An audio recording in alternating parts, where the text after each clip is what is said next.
Hey everybody, my name is Matt Ross. I'm a PhD student with Emily Bernhardt and Martin Doyle, and I'm pretty excited to introduce Martin, mostly because the title of his talk is just awesome, as you'll see, and it reflects Martin's diverse training. He started his undergrad as a physics and applied math major, and then he went on and got a degree in environmental engineering in a geomorphology lab down in Ole Miss, and then he got his PhD at Purdue University doing a lot of work with dam removal and how that affects streams. So he keeps broadening his interests, and now he is including some economic theories, apparently, for this talk with Keynes's dams.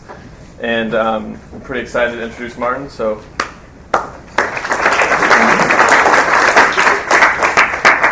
got off fairly easy from Matt. All right, so what I want to do is spend just a couple minutes introducing the normal things that I do and that my research group does, and especially the things that my grad students and postdocs tend to work on. And then, since I have a job now, I'm going to talk about the things that I think about as well beyond the science side of things. And hopefully that'll show you some of the things that I've been working on over the past couple of years, kind of in my spare time. So broadly, I'm, again, trained as a hydraulic engineer, and so the kinds of questions that I get the most excited about are problems that are related to fluids, to hydraulics, open channel hydraulics, and especially to sediment transport. I have an inordinate fondness for gravel moving around in rivers. And so any questions related to that are what I get really excited about.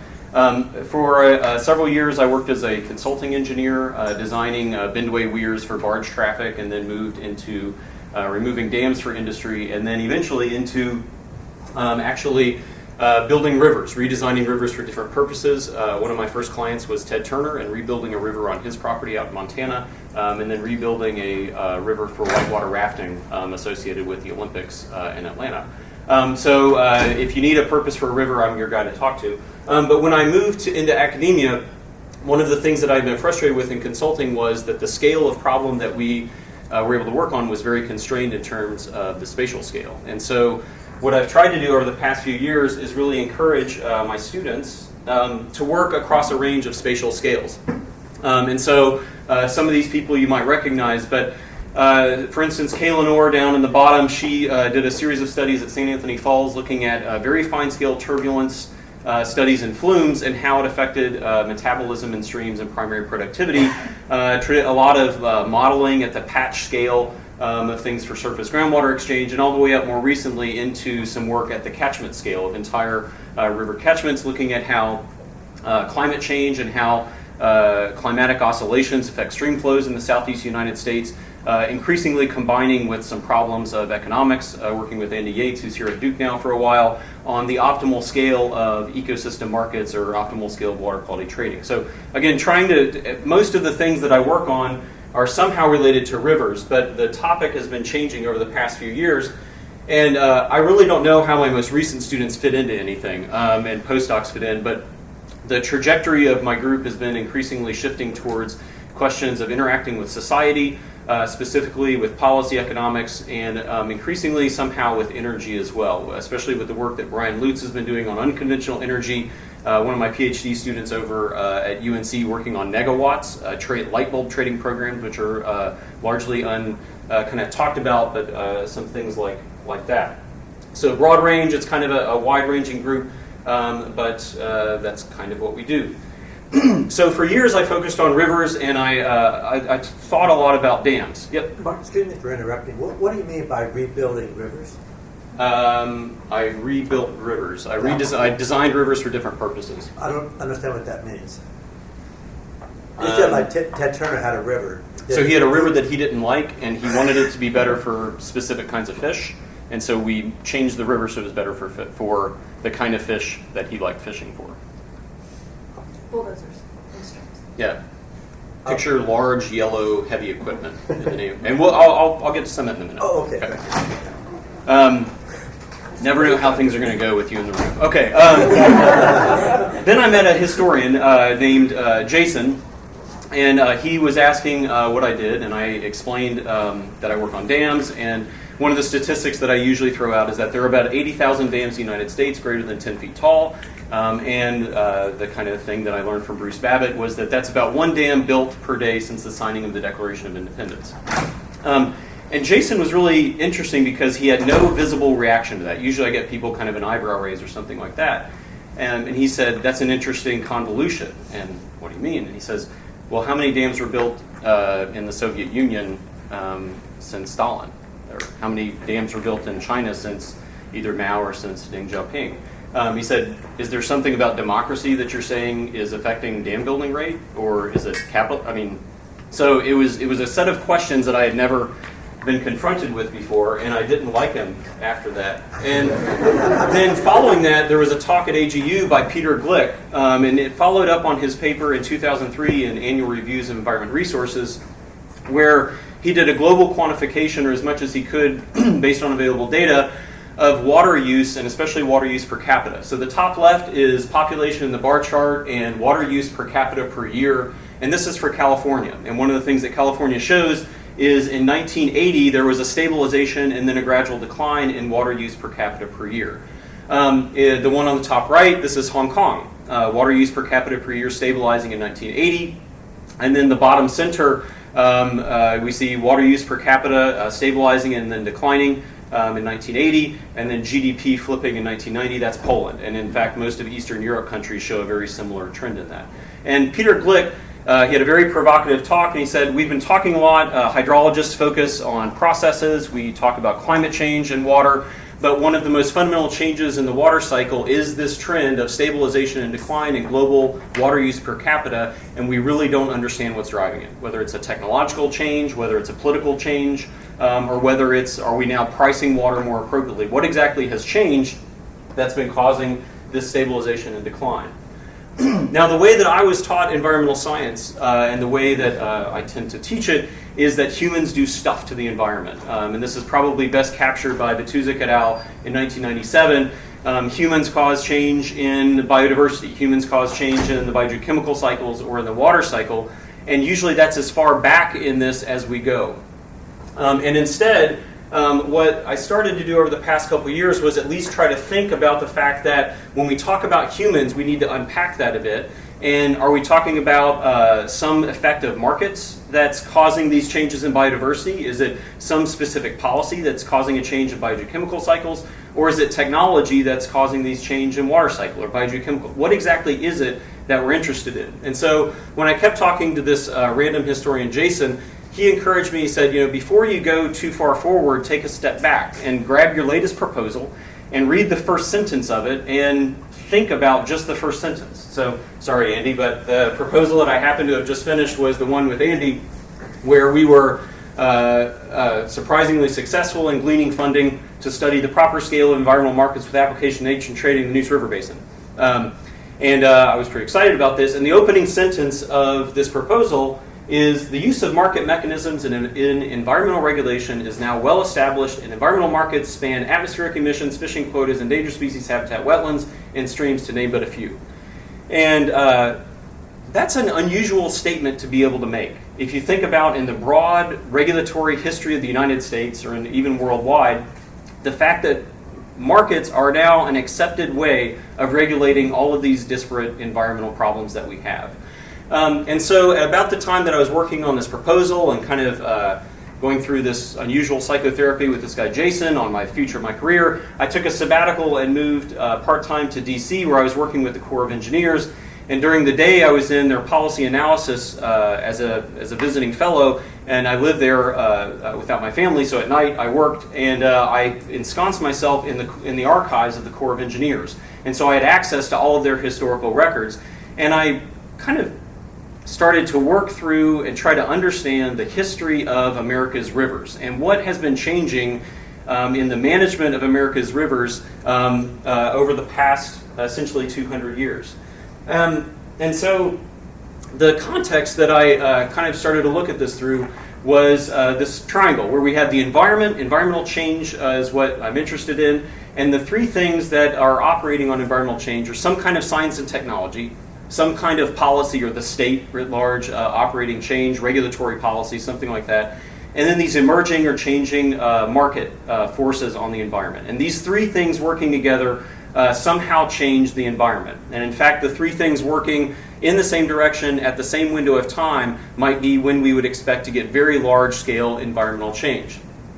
So what I want to do is walk you through the hydraulic history of the U.S. Very quickly, taking a couple specific snapshots. We're going to start in the mid-1700s, focusing on the southeast here in North Carolina. In the late 1700s, early 1800s, rivers were the nexus, the center line of commerce in the United States, in the colonial era especially. Each one of these dots is a settlement of at least 200 people. And what you can see is that we moved into and out of the landscape. We settled the continent essentially by moving along river corridors. And this isn't too surprising. Transportation was essentially confined to these river corridors. But in addition to transportation, grist mills played a very center part in the early colonial economy and in the early state economy. The technology of the time were these grist mills, and if you sit down and actually work through the calculations, how much can we turn, how much can we do by hand, a man, a wife, 2 children, a hired hand, or a single slave, and a team of oxen could exert about 3 horsepower if you were using all of them at about the same time. Grinding a bushel of wheat into flours, based on what I could tell for some of the North Carolina records, took about 2 days of labor. So if you were growing grain and then you needed to grind it, a significant amount of your labor would be used simply in turning this grain into something that was more usable, into some kind of cornmeal or into wheat. A colonial grist mill in Pennsylvania, by contrast, could grind several dozen bushels of wheat a day, or of corn a day. So if you were a settler and you were thinking about moving into an area, there really was a strong impetus to move to an area that had a grain mill or a grist mill actually in place. And there was a strong disincentive to move to an area that didn't have a grist mill.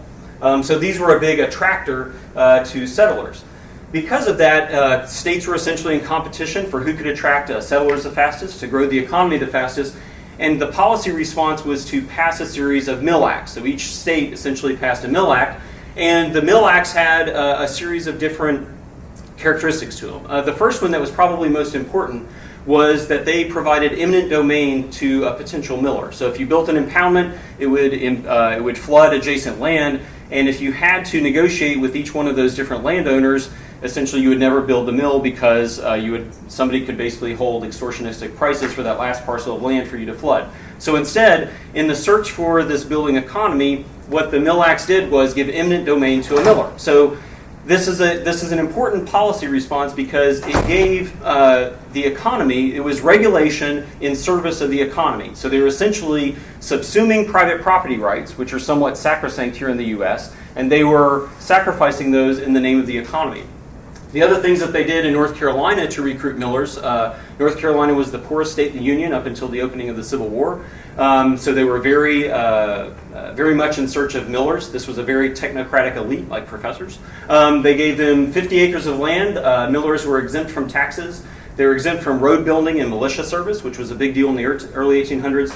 The rate that you could charge for milling was set, and it was set fairly high. And there was no competition. So once you built a mill in an area, in a set geographic area, the regulations were often set so that no one else could build a grist mill in the same area. And so in many ways, the mill acts were creating what were really our first public utilities. They work exactly the same. The rates are set by a public regulatory agency. There's no competition for electricity or for water and sewer for obvious reasons.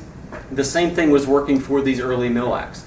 And again, the ideology of this time period was regulation in service of the economy. We subsumed private property rights. Following this, the economy grew dramatically in the early and mid-1800s. The mills grew dramatically in size and complexity. A multi-stone mill in 1790 would cost somewhere around $5,000 to $8,000. By contrast, a transatlantic scooter might be on the order of $1,000 to $1,500. So in terms of the amount of capital it would take to enter into these different types of markets, mills were actually fairly capital intensive. And actually in 1800, flour was the chief export from the United States as opposed to tobacco or cotton.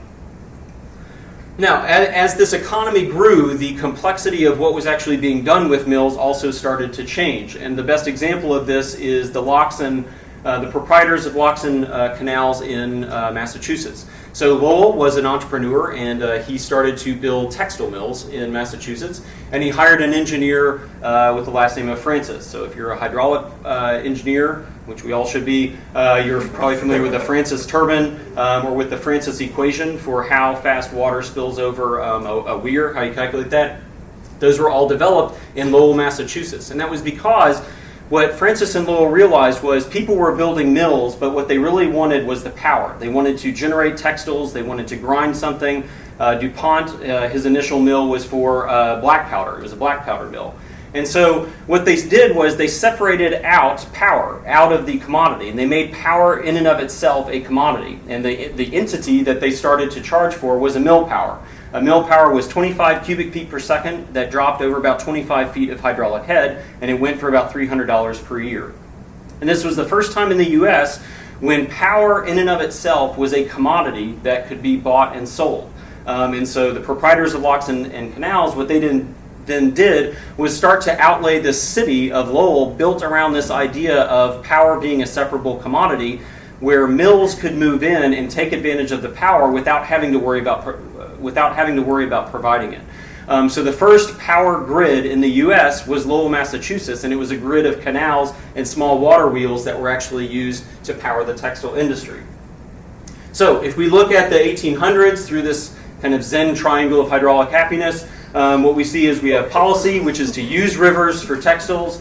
The science and technology was constrained to fairly small dams, and the market or the economy was a growing manufacturing base, primarily textile, at least in the Northeast United States.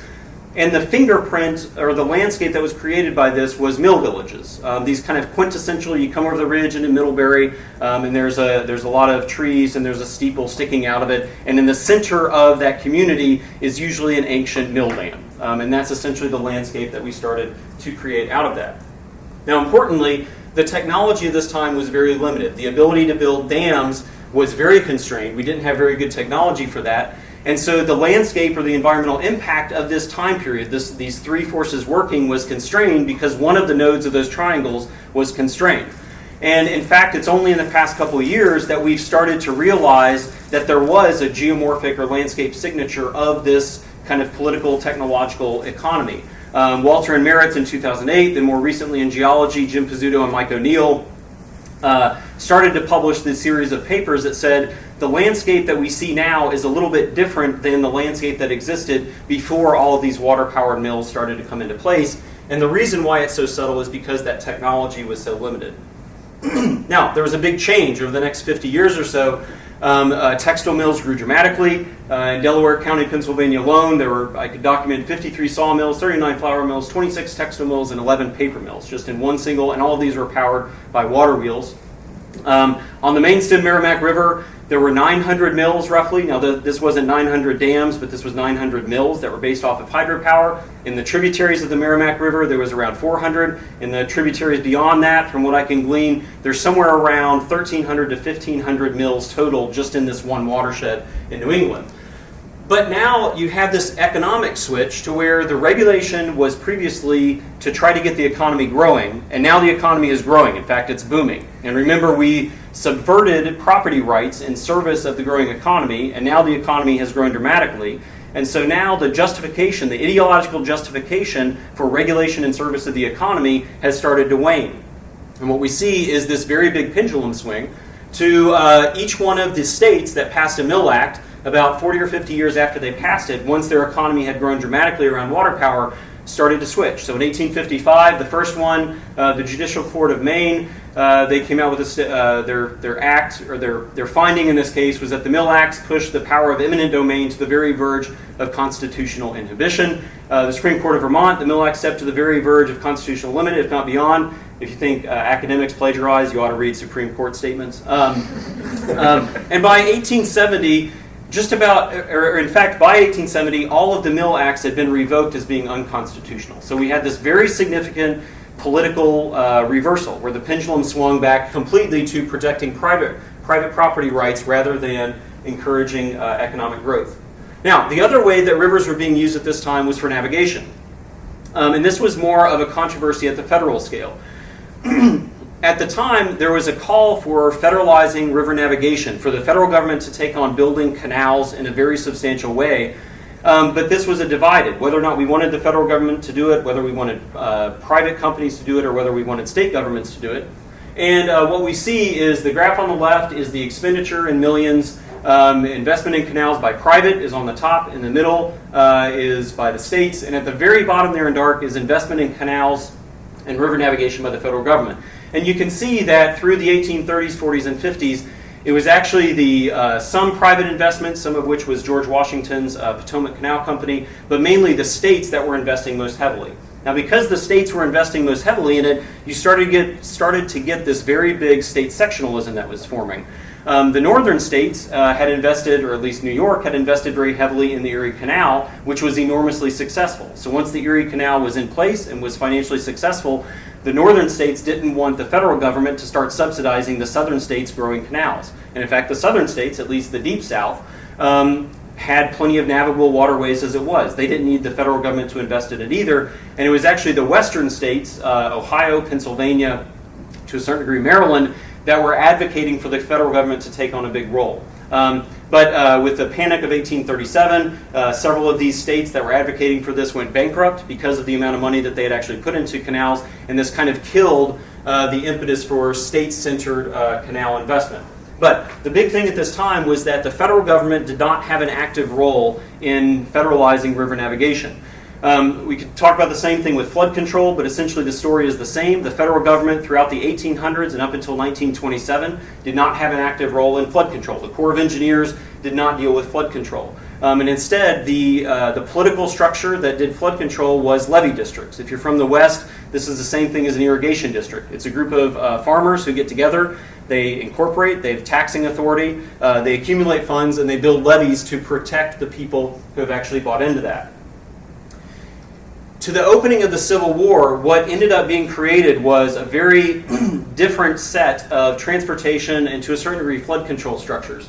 In the top left is the primary navigable waterways of the U.S., and in the right there are the primary railroad arteries of the U.S. And hopefully what you can see is one of these is not like the other. The North and the Midwest had a very expansive railroad infrastructure. The South had a fairly limited railroad infrastructure, and after Sherman's march to the sea, it had a much less railroad infrastructure. And also this was expanding into the West, but you did also have very disparate different economies.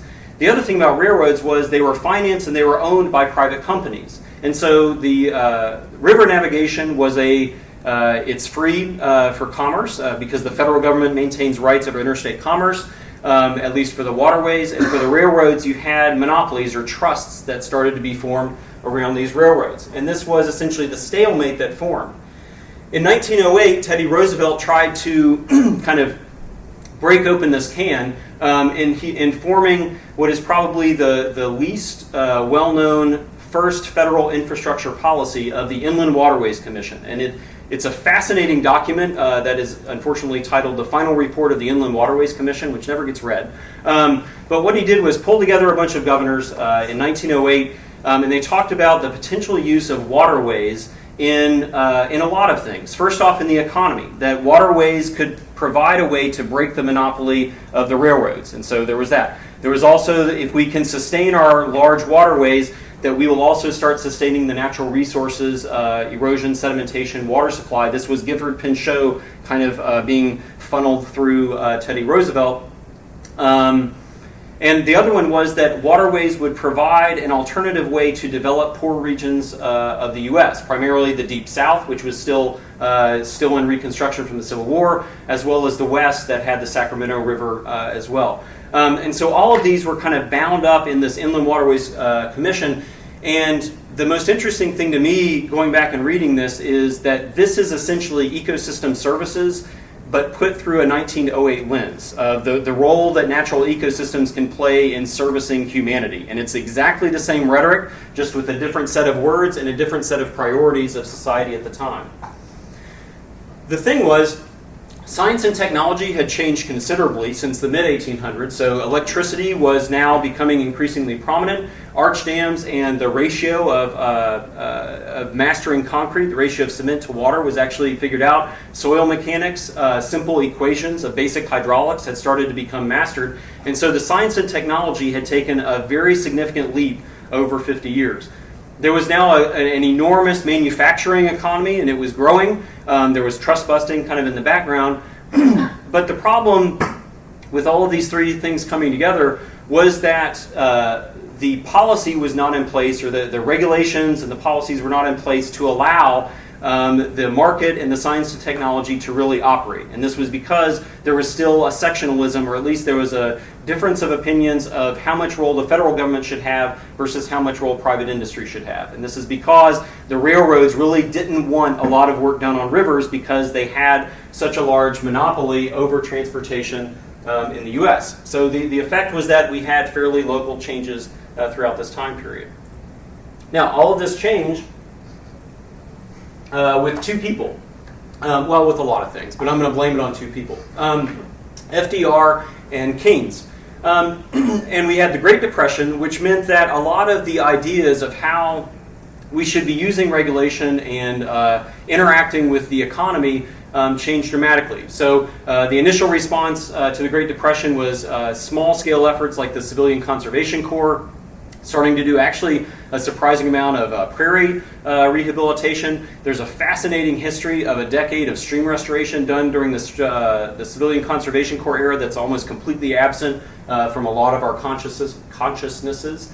But once the ideas of Keynes and the general theory, his primary book, came out, this really changed the potential of using the government in the service of multiple things. And probably the activities related to rivers that were affected the most by the progressive era thinking and the Keynesian ideals were the FDR's ideas of how to use watersheds to discover the real price of electricity. Electricity providers had also started to have essentially a monopoly. And so there was rhetoric that we don't know what the true price of electricity is because we usually only have one person or one entity providing that electricity. And so if the government could create a program to generate electricity, we could discover what the real price of that electricity might be. And so what Roosevelt proposed was 4 different authorities in 4 different corners of the U.S. There would be one in the southeast in the Tennessee Valley, one in the southwest centered around Hoover Dam, one in the northwest centered around the Columbia River and the Bonneville, and then one in the northeast centered around the Hudson. The one that never came to be was ironically literally in FDR's backyard on the Hudson. But the one that really kind of epitomized this era was the TVA, the Tennessee Valley Authority. And the purpose of the TVA was to discover the genuine price of electricity and to see just how extortionistic the electricity producers at the time were being. And there's an enormous side conversation to have about the legitimacy of that as a goal. But the other reality was that most of these projects being done during this era, their primary purpose was also to absorb labor. So it was absorbing labor, discovering the price of electricity, and the ulterior motives were flood control and in some cases navigation. And so we were building a lot of projects with very unusual motives behind why we had actually built those projects. One of the other projects, or one of the other foci of the Corps of Engineers that started to go in was improving the efficiency of navigation. And so vast quantities of channelization, dredging, and leveeing of deep south rivers, Midwest rivers, and Western rivers started to take place as well. And so we had this combination of massive changes of the hydrology and the morphology of rivers.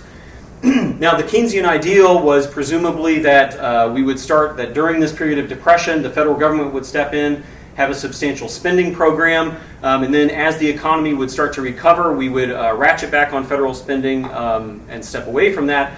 And in what I've been able to reconstruct on federal expenditure on rivers and harbors, I haven't been able to separate harbors very cleanly yet, but we can see in the 1930s the growth of federal spending on rivers and harbors through the late 1930s. We see the World War II dip. We see a recovery in spending in the late 1940s and early 1950s during the Eisenhower administration. And then we see an extremely large growth in the 1950s and 60s of federal spending on rivers through the Johnson-Kennedy administration and on. The disappearance there was after the 1986, or up until the 1986 Water Resources Development Act, which Reagan held hostage for a long period of time. But what we see is that there was not, there's been an enormous amount of federal expenditure after the CCC era and the FDR era.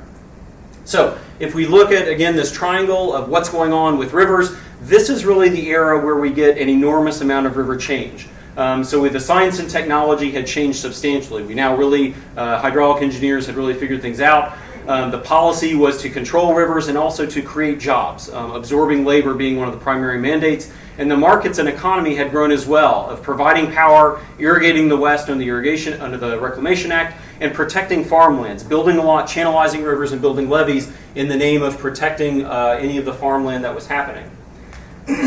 If you rebuild, Will Graff has built up how much reservoir storage has come online over the past century.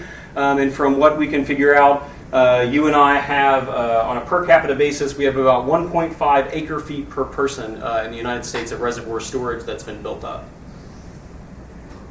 All right, if we actually start to zoom in on how the spending has changed and how the different roles of spending has started to change, in the top left are reconstructed spending rates of these levee districts down in Mississippi.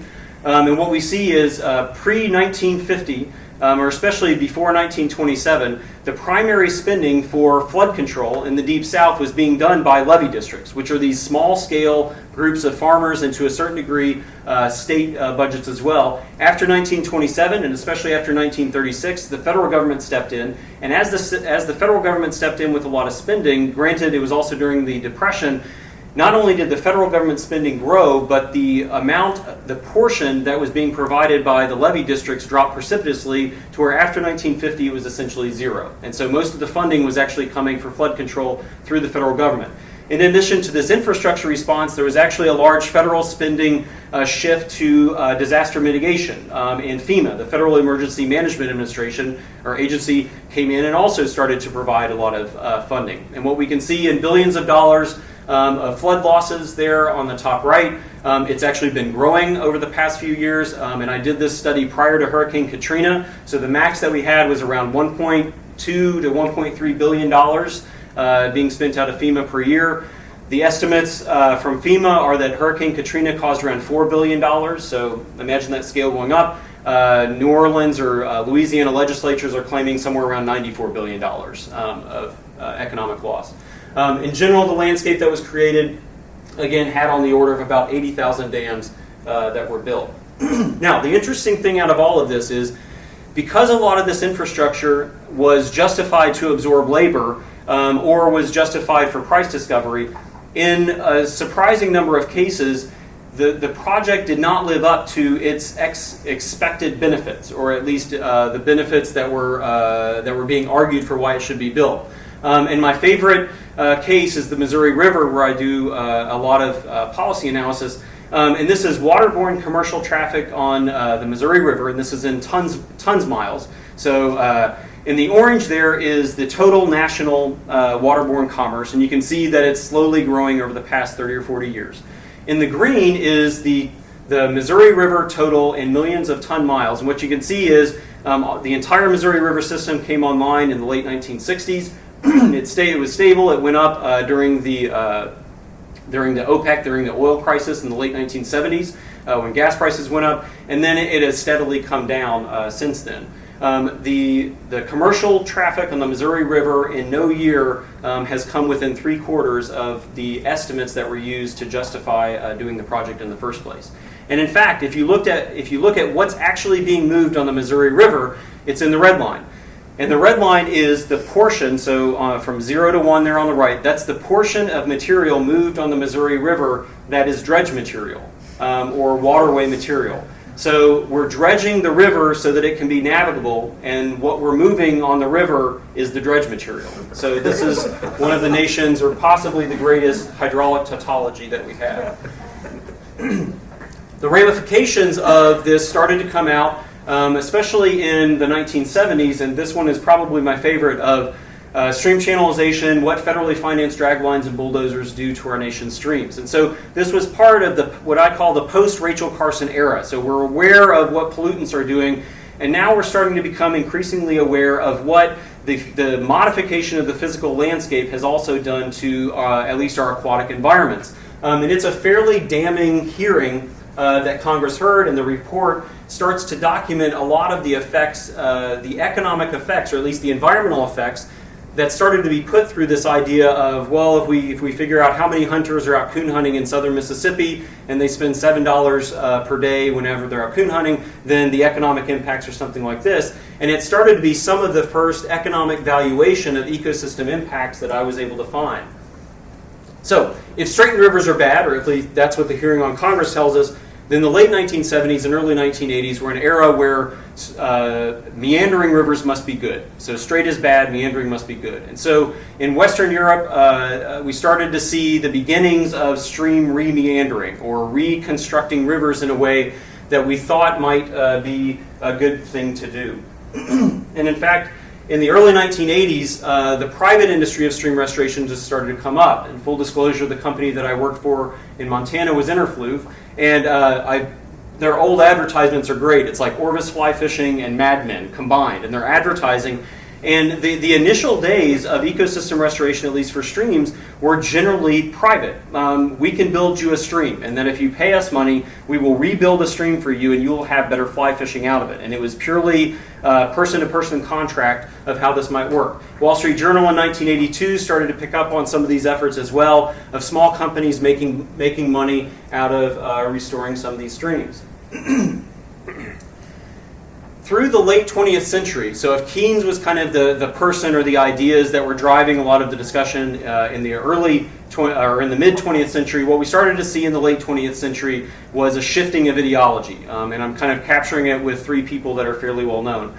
First, you have Hayek, who wrote The Road to Serfdom, a bit of a curmudgeon kind of a guy who basically it seems like his life's venture was to push back on Keynes, and there's a lot of back and forth between them. But he got the Nobel Prize for economics in '74, Milton Friedman in '76, perhaps the more well-known, and then Ronald Coase in 1991. And it was Coase who started to become more specific about how markets and how private property rights may be a better avenue for managing natural resources.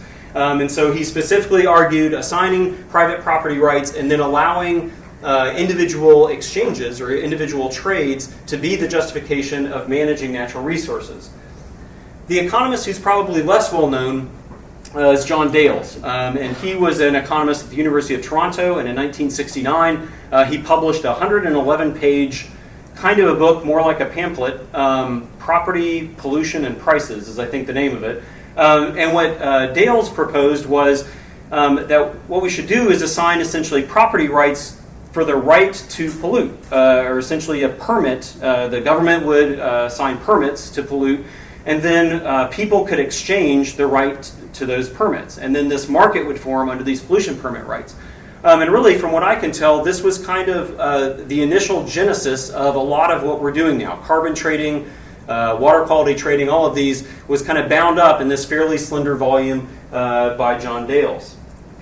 Now, Milton Friedman, he's kind of a popular guy. Ronald Reagan loves him. Margaret Thatcher kind of buys in as well. And what we start to see is a liberalization of a lot of different sectors of the economy.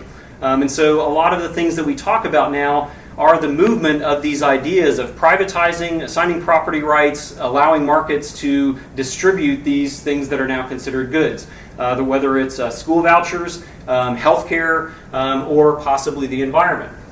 Now, when the environment started to be discussed in these kind of market-based terms, it was kind of treated, from what I can tell, as kind of right-wing libertarian wingnut kind of theology. Terry Anderson and Don Leal published this book, Free Market Environmentalism, and it was a very strong articulation of why markets are the better way to allow things to be, the environment to be regulated. The Economist ran a front page issue on why Greens should see green, why markets are a better way for the economy to be managed. And while this started as possibly a fringe movement, what's amazing to me is how much this ideology has completely permeated the way environmental scientists and ecologists specifically think. Environmental Defense Fund, their motto, finding ways that work, and the way that they want to find ways to work is through the use of markets. Gretchen Daly, the New Economy of Nature. This is all about finding economic incentives for environmental conservation, and I love the license plate in Florida now of we can enlarge the Everglades, privatize. That's the way. Assign property rights, allow the markets to work, and that's the proper way. And it's not that these are good or bad, different discussion, but that these ideas of social scientists call it neoliberalization, neoliberal thinking, whatever it is, of assigning property rights, privatizing, allowing markets to distribute these goods is now mainstream environmental regulation thought. So one of the problems that comes up is how do we take a commodity like an ecosystem, or how do we take a thing like an ecosystem, a place, and convert it into a commodity that can be bought, sold, and traded. So similar to the way Lowell and Francis had to rethink textile manufacturing and separate power, and think about power as a commodity to be bought and sold, the same thing has to happen with ecosystems. So we have this person at a gas station, and he's measuring the gas, so he's going to take a sample back and make sure that the octane is correct in the gas that he's sampling. And in addition, he's making sure that the pump is actually pumping out the right amount. So the way we deal with commodities is we have a quantity that we're worried about and we have a quality that we're worried about. Those are the two things that we often think about. What's bread? We don't buy bread as pounds of flour and water. We buy it as a loaf, and we hope that the FDA or someone has checked the quality of it. So the way this started to permeate into ecosystems was the wetlands market, the compensation market for wetlands. And really, wetlands compensation markets are, as far as I'm concerned, the only genuine operating ecosystem service market that really exists, certainly in America. This is no net loss, so if you want a permit to impact a wetland, you have to ask the Corps of Engineers for permission. And the way the Corps of Engineers does that is they say, well, if you want to impact 25 acres of wetlands, you have to provide 25 credits somewhere else. And so you go and find a wetland banker, someone who is creating these credits, entrepreneurially perhaps, and then that trade is actually made. So this is a market in restored ecosystems. The unit of commodity, the loaf of bread equivalent, is acres of wetlands. So this is the kind of Marxian fictitious commodity that's being bought, sold, and traded in these transactions. And when this was transferred over to streams, this is what it looks like. So what you may be able to see on the right is the former stream, which was a straight stream. And then what we decided was meandering streams are good. So if we put meanders back into a stream, we should see ecosystem recovery. And so we can't really measure things in area for streams. And so the commodity that's traded in the stream market is linear feet of stream. So if you impact 500 linear feet of stream, you have to provide 500 feet of restored stream somewhere else. This is convenient because meandering increases the length of a stream, and so by meandering you're creating better commodity and you're creating more of it, and so that kind of works to your benefit. In the mid-2000s, the going rate of streams was about $230 to $270 per foot in rural settings. It's somewhere around $300 to $350 per foot in urban settings. And there's a very active market in North Carolina. And so Todd Bendor, who's in urban planning over at UNC, he and I did a vast study where we looked at where are the permits and where are the impacts, where are the permits granted, where's the restoration taking place. And what we documented was somewhere around the average good stream, so the movement from an impacted stream to a restored stream was somewhere around 54 miles, the spatial movement. And not surprisingly, the movement was also upstream, so impacted streams tended to be larger streams, restored streams tended to be smaller streams, so there was a net migration of good streams. And the market is somewhere in North Carolina, there's been $232 million that's been spent on stream restoration just under the market mechanism here in North Carolina. As of last year, 85% of the aquatic compensation market in North Carolina was for streams, and this is a very distinct shift from wetland compensation being the primary market to stream compensation being the primary market. But this is the market that's been created. The newest world, or the brave new world of ecosystem markets, was really introduced to me when Emily Bernhardt and I started to work out of this special place called Timberlake. And what we're starting to see is wetlands being restored on a massive scale, on the order of hundreds of acres to thousands of acres of wetland restoration. And instead of several hundred feet of stream restoration, now we're starting to see miles to tens of miles of stream restoration being done. Now, interestingly, in these markets, the commodity that's being sold is not the land. So if I buy a credit from Brian, Brian doesn't sell me the land. Brian keeps the land, but what he sells to me is the right of that parcel of land to compensate for stream impacts. So what that means is he reserves the rights for that land to do anything else. In this particular case of Timberlake, to restore the wetland, they planted over 750,000 trees. Each one of those trees is sequestering carbon. And so one of the interesting questions that one of the owners of the site asked Emily and me was, okay, once I sell all these wetland credits, I'm going to go out and sell the carbon credits, right? And there's also an endangered species trading program, so can I also trade the wetland or the turtle habitat or the snake habitat or the bird migration habitat? If you're not selling the land, then you're essentially selling mineral rights separate from the land in the same way we can do with ecosystem services. Now, the interesting thing about this, our expectation was always that these markets would lead to restored ecosystems, that we would get something back that used to exist before. And instead, what we have is this weird policy where we have a mixture of the Clean Water Act, but what I've listed there are the other types of resources that we can buy and sell under similar types of programs. So we can buy and sell, there's copper trading programs, there's all kinds of crazy trading programs. Water temperature in Oregon, impervious surface area, carbon trading, endangered species habitat, all of those. And the idea was that good ecosystems would be able to provide all of these different services, and so it would be more valuable. And instead, what we may be possibly providing the real incentive for is Frankenstein ecosystems. That is, an ecosystem, we don't care if it's an ecosystem. What we really care about is, does it provide what the regulators are looking for, or what the policy is specifically looking for? So in the case of streams, the policy wasn't that the ecosystem had to be in some kind of a good biotic condition. This is a report that the Department of Natural Resources did. They said that they were successful and that they were doing a great job. And what they actually said was that the definition of success was the most fascinating. And that is, success for this study was defined as whether the mitigation site met the regulatory requirements for the project that were in place at the time of construction, rather than ecological or functional uplift of the mitigation site. So if the policy said that the stream had to meander, and the stream meandered, then as far as the DNR was concerned, the project was successful. And so what we've created is a landscape that's been essentially created for a market for meanders. And so what we're seeing is an increasing number of projects that look something like this. So we have a channelized ditch that's down here, we have a meandering stream that's running, and the incentive structure that's been created is just to provide meanders. To the point that this is Hayek's meander. This is a bottomland hardwood forest in eastern North Carolina that had a stream that, as far as we could tell, the Corps of Engineers could tell, was channelized in the late 1800s. The forest, it looks like what a forest is supposed to look like to me. And the proposal from the restoration firm was to cut down the trees to make room for a meandering stream. So to basically take the bottomland hardwood forest and turn it into something that looks like that, which is great because then you can harvest the timber and then you can build a meandering stream, and by meandering it more, you generate more credits. So again, if the incentive, or if the commodity defined by the regulation is for a meandering stream, then that's what the market ends up creating. And we end up creating a landscape that's full of meandering ditches that may or may not provide actual ecological benefits.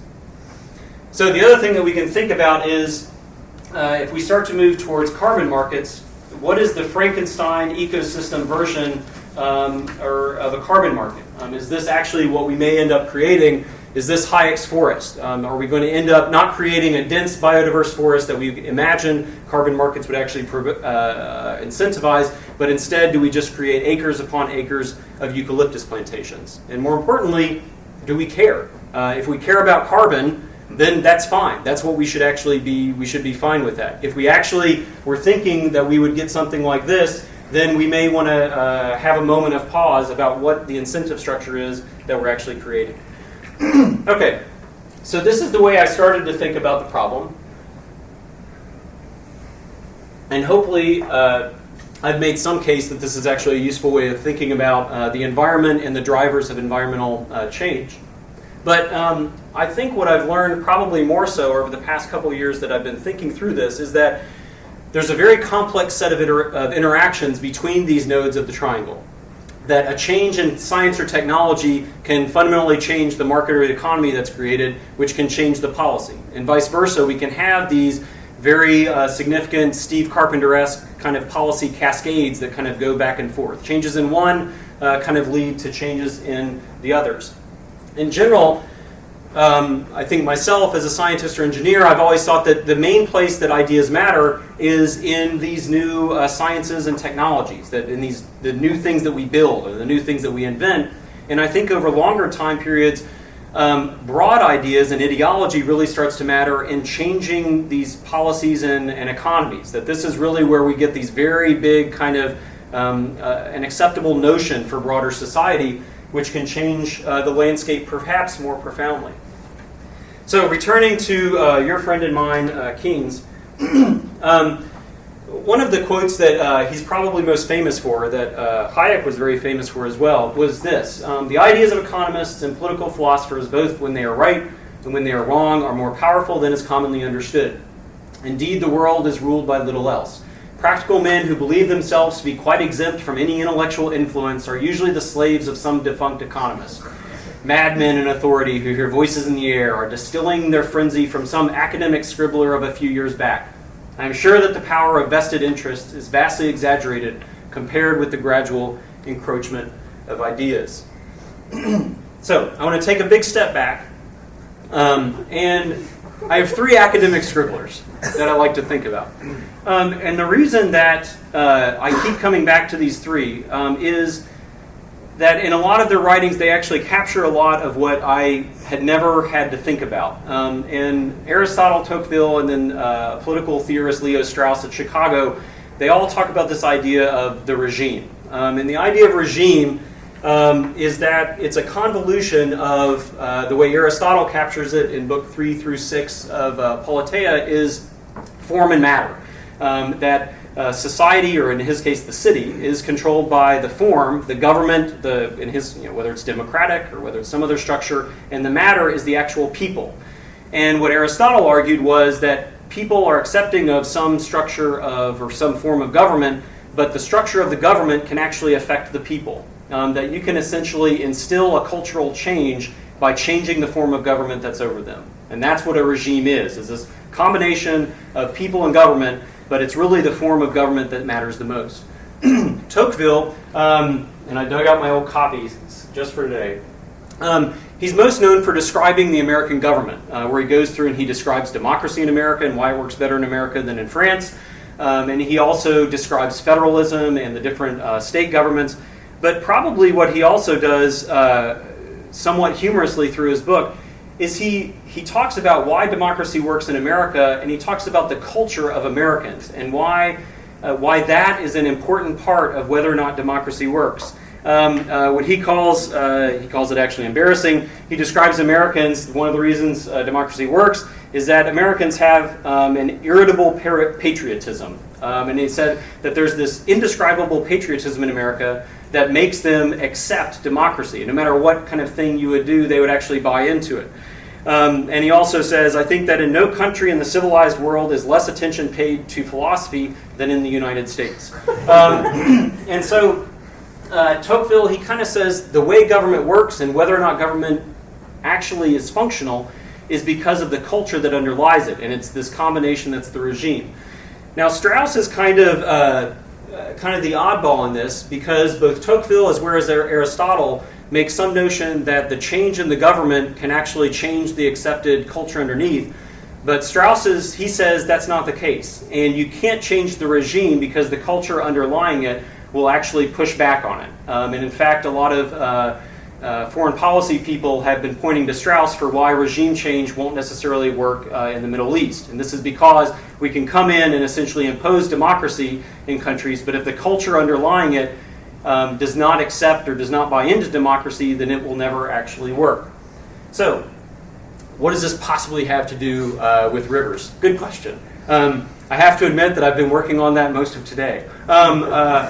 So I think what I've been trying to think through, and part of the reason why I've been going through this vast history of the U.S., is to try to understand what exactly the regime is of America's river management. What exactly is the form of government, which I've started to have a better handle on, but also what is the level of acceptance for different types of river management in the United States? What's the culture of acceptance for changes in river management?